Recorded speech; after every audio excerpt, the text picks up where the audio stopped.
রায়ের পর্যবেক্ষণে আদালত থেকে মানে মোটা দাগে কোন কোন বিষয়গুলো নিয়ে আসলে কথা হচ্ছে বেশি? গেল 17 নভেম্বর শেখ হাসিনা কামাল এর মৃত্যুদণ্ড দেওয়া হয় এবং একই সাথে চৌধুরী মামুনকে যে 5 বছরের সাজা দেওয়া হয়েছিল সেই রায়টি আজকে 3 বিচারকের স্বাক্ষরের পর আনুষ্ঠানিকভাবে সেটি প্রকাশ করা হয়েছে এবং চৌধুরী মামুনের আইনজীবী সেটি নিশ্চিত করে বলেছেন যে তারা রায়ের কপি পেয়েছেন এবং এ বিষয়ে যেহেতু বাকি 2 আসামি পলাতক রয়েছেন, তো কাজে এই মামলায় একমাত্র আপিল করতে পারবেন যিনি রয়েছেন তিনি হলেন চৌধুরী মামুন। এখন প্রশ্ন হলো যে আন্তর্জাতিক অপরাধ ট্রাইব্যুনালের যে আইন আছে সেখানে বলা আছে যে এই রায় পাওয়ার পর সেই 30 দিনের ক্ষণগণনা শুরু হবে রায়টি যখন থেকে আসামিপক্ষ হাতে পাবেন তখন থেকে। তো সেক্ষেত্রে আজকে থেকেই তাদের যে 30 দিনের আপিল করার বাধ্যবাধকতা সেটি শুরু হয়ে গেল। আর যে এই মামলাটির যখন কেউ যদি আপিল করে সেটি নিষ্পত্তি করতে হবে আইন অনুযায়ী 60 দিনের মধ্যে। সেটি যখন তারা আপিল করবেন সেখান থেকে তাদের আপিল 60 দিন শুরু হবে। এখন এরপরে যে প্রশ্নগুলো দাঁড়ায় সেটি হলো যে যারা পলাতক রয়েছেন তারা কি প্রক্রিয়া আপিল করবেন, যেহেতু শেখ হাসিনা এবং আসাদুজ্জামান খান কামাল দুজনই পলাতক রয়েছেন।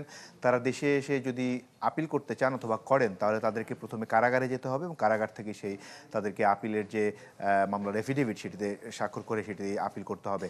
এখন এর পরের যে প্রক্রিয়াগুলো রয়েছে রায় পাওয়ার পর এই রায়ের কপি নিয়ে আমরা পুলিশ সদর দপ্তরে কথা বলেছিলাম। পুলিশ সদর দপ্তর আমাদেরকে যেটা জানিয়েছে যে এর মৃত্যুদণ্ডের রায় শেখ হাসিনা এবং আসাদুজ্জামান খান কামালের যে রায় সেটির নিয়ে তারা ইন্টারপোলের সাথে এরই মধ্যে একটি চিঠি আনুষ্ঠানিকভাবে চিঠি লেখার জন্য প্রক্রিয়া শুরু করেছেন।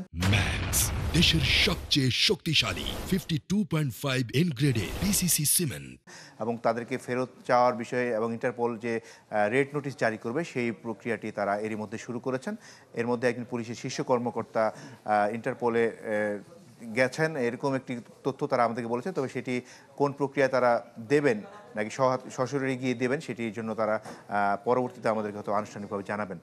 আর এই পুরো মামলার রায়ের যে পর্যবেক্ষণ রয়েছে সেখানে আদালত বলেছেন যে এই জুলাই আগস্টের গণহত্যায় শেখ হাসিনা এবং কোনো অনুশোচনা তারা দেখেননি, কোনো রকম অনুকম্পা দেখানোর সুযোগ ছিল না আদালতের। আদালত বলেছেন যে জুলাই আগস্টে যে গণহত্যা হয়েছে অথবা হত্যাযোগ্য হয়েছে যেই অভিযোগগুলোতে তাকে সাজা দেওয়া হয়েছে, যে লেথাল উইপন ব্যবহার করতে তিনি বলেছিলেন, যে মারণাস্ত্র ব্যবহারের বিষয়টি তিনি যে ফোনে নির্দেশ দিয়েছিলেন তৎকালীন ঢাকা দক্ষিণ সিটির মেয়রকে, এবং একই সাথে তিনি ঢাকা বিশ্ববিদ্যালয়ের যেদিন 14ই জুলাই যিনি ছাত্রদেরকে রাজাকারের বাচ্চা এবং রাজাকারের নাতিপুতি বলেন সে রাতে মাকসুদ কামালের সাথে যে কথোপকথন, সব বিষয়গুলো মিলিয়ে শেখ হাসিনাকে অনুকম্পা দেখানোর কোনো সুযোগ নেই আন্তর্জাতিক অপরাধ ট্রাইব্যুনালের, এবং এইসব সব বিষয় বিবেচনা নিয়ে মৃত্যুদণ্ডই শেখ হাসিনার একমাত্র প্রাপ্য বলে এ রায়ে উল্লেখ করা হয়েছে এবং সেজন্য শেখ হাসিনাকে মৃত্যুদণ্ড কার্যকর করার জন্য পরবর্তী প্রক্রিয়া তিনি যদি আপিল না করেন সেটি কার্যকর করার কথা বলা হয়েছে।